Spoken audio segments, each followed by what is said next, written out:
Nahimo na lang low pressure area ang bagyong Betty sa pagsulod nini sa Philippine Area of Responsibility. Samtang atong sayran ang labing uwahing dagan sa panahon nga mapaabot nato karong weekend. Aniya si Ned Salitrero, weather specialist sa Pag-asa Visayas. Mayong hapon sa tanan, mao kini ang kahimtang sa atong panahon. Ang atong gimonitor nga usa ka bagyo nga adunay international name Mutip, gabi nakasulod sa Philippine Area of Responsibility sa mga alas 7 sa gabi ug gipanganlan kini og bagyong Betty. Pero wala kini nagdugay kay pagsulod niya na ana, mas nihinay og nahimo ng usa ka low pressure area.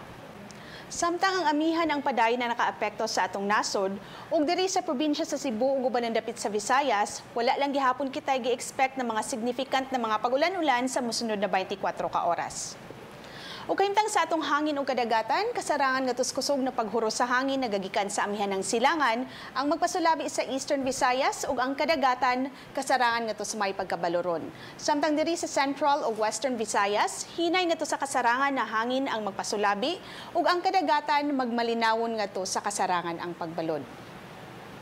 O para sa itong temperature forecast, mas nisaka nga ito ang minimum temperature ug naka-record kita og 25 degrees Celsius ganihang kadlawon. O para sa itong forecast, 22 to 30 degrees Celsius sa Metro Cebu, 24 to 30 degrees Celsius sa Bohol, lakip na diri sa Dumaguete City, ug diri sa Bacolod ug Iloilo City, diri sa Eastern Visayas 23 to 30 degrees Celsius sa Maygiwan, ug 24 to 30 degrees Celsius sa Tacloban City ug 22 to 30 degrees Celsius sa Maasin City. O para sa atong extended weather outlook, wala kitay gi-expect na mga kusog na pagulan-ulan busa makasinati tag generally fair weather kutob na sa Lunes. Ang adlaw musilang ugma sa alas 5:59 sa buntag.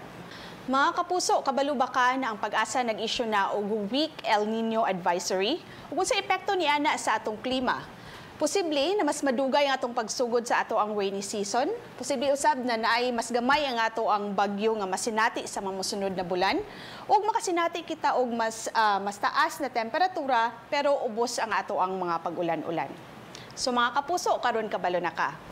Ug alang sa dugang na detalye, bisita ang atong social media account sa Twitter, Facebook ug YouTube ug bisita sa bang ato ang website sa bagong.pagasa.dost.gov.ph. Dinhi na lang kutob, gikan diri sa Pag-asa Visayas DOST sa Mactan ug alang sa Balitang Bisdak, kini si Netherlands Salitrero, daghang salamat.